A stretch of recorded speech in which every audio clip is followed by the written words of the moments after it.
భోజనంబు.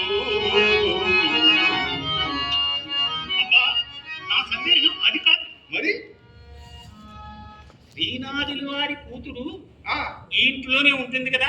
అవును. కళ్ళకెప్పుడు కనబడలేని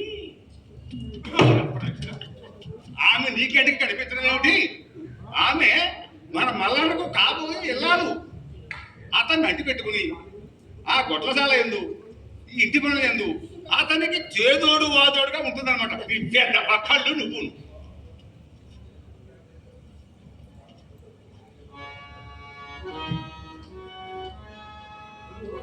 మళ్ళా వస్తున్నాడు.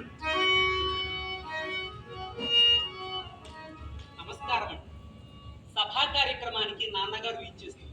ఆశీనులు కండి.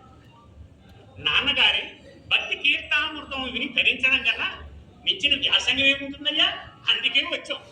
ఈ ఊళ్ళో ఏదైనా ఓ సత్కారపండు జరిగితే అది మీ నాన్నగారి వంటి పండితోత్వం వల్లనే కదా. పండిత వర్గము పామర వర్గం అంటూ ఉండవు శర్మగారు. పండ ఆత్మ విషయ బుద్ధి షాయే శాంతే పండితాహ అన్నారు శంకర భగవత్పాదు. ఆత్మజ్ఞానం ఎవరికి ఉంటే వారు పండితులు.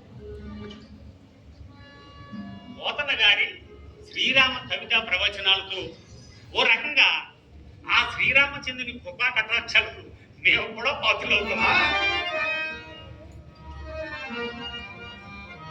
పోతన కావ్యమాధురి అపూర్వము భక్తి రసాభిగోళ